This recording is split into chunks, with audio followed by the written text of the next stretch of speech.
You, John Fitzgerald Kennedy, do solemnly swear. I, John Fitzgerald Kennedy, do solemnly swear.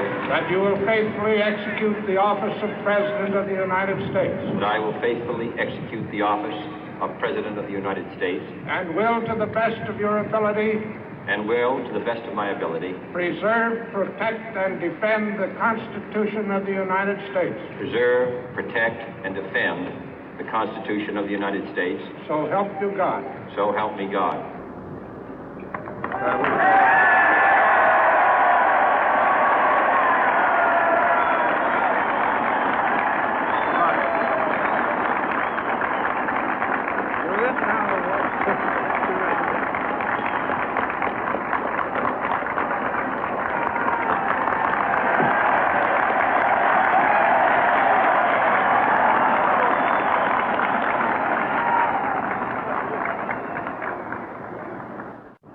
Vice President Johnson, Mr. Speaker, Mr. Chief Justice, President Eisenhower, Vice President Nixon, President Truman, Reverend clergy, fellow citizens.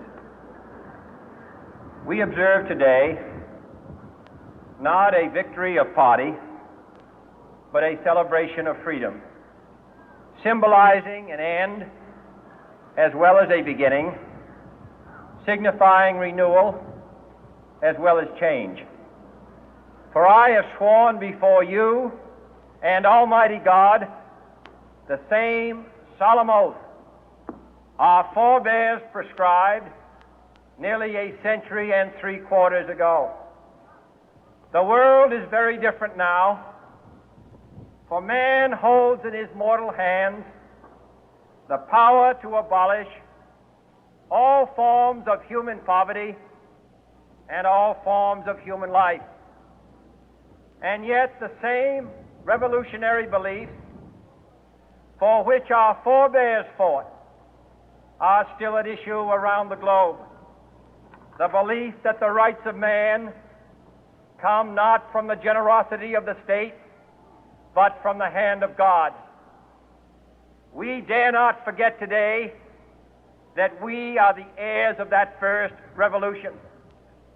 Let the word go forth from this time and place to friend and foe alike that the torch has been passed to a new generation of Americans born in this century, tempered by war, disciplined by a hard and bitter peace, proud of our ancient heritage, and unwilling to witness or permit the slow undoing of those human rights to which this nation has always been committed and to which we are committed today at home and around the world.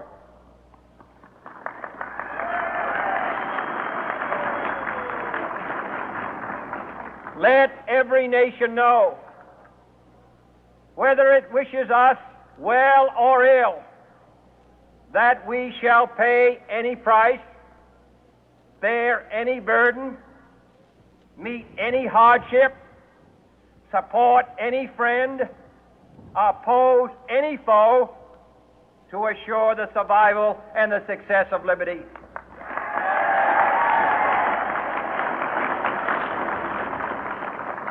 This much we pledge and more.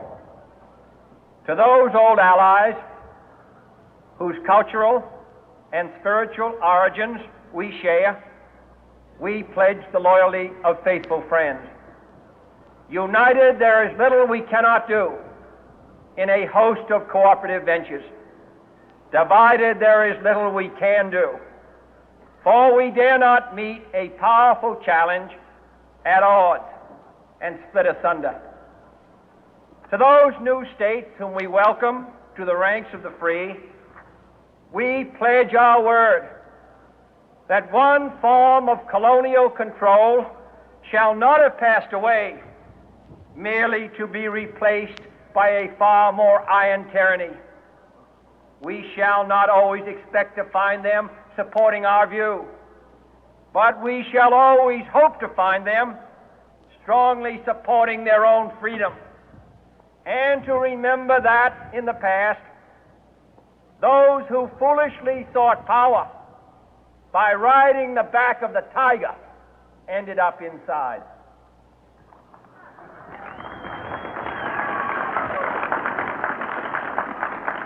To those people in the huts and villages of half the globe struggling to break the bonds of mass misery, we pledge our best efforts to help them help themselves for whatever period is required, not because the communists may be doing it, not because we seek their votes, but because it is right.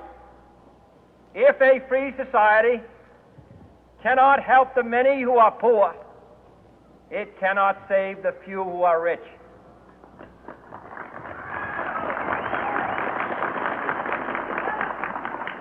To our sister republics south of our border, we offer a special pledge to convert our good words into good deeds, in a new alliance for progress, to assist free men and free governments in casting off the chains of poverty.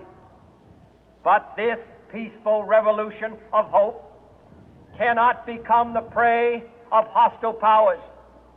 Let all our neighbors know that we shall join with them to oppose aggression or subversion anywhere in the Americas. And let every other power know that this hemisphere intends to remain the master of its own house.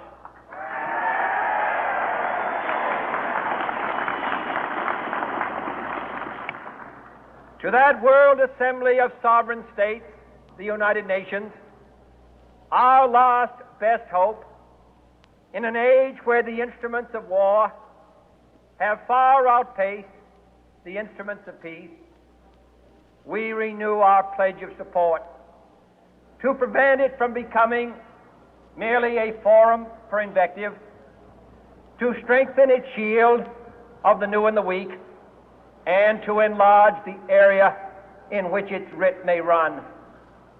Finally, to those nations who would make themselves our adversary, we offer not a pledge, but a request that both sides begin anew the quest for peace.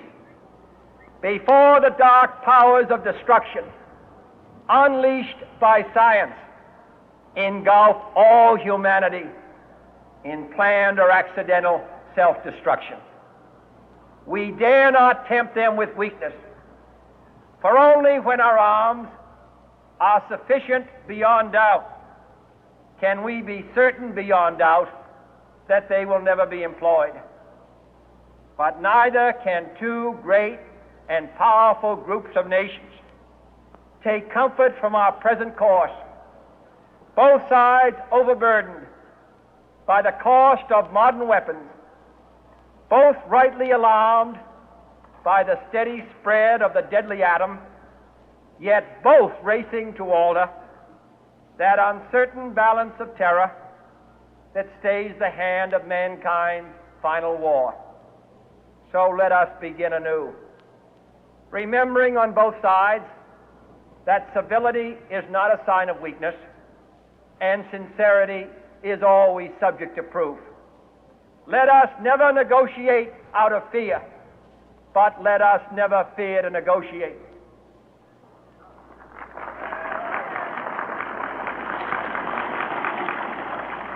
Let both sides explore what problems unite us, instead of belaboring those problems which divide us. Let both sides, for the first time, formulate serious and precise proposals for the inspection and control of arms, and bring the absolute power to destroy other nations under the absolute control of all nations.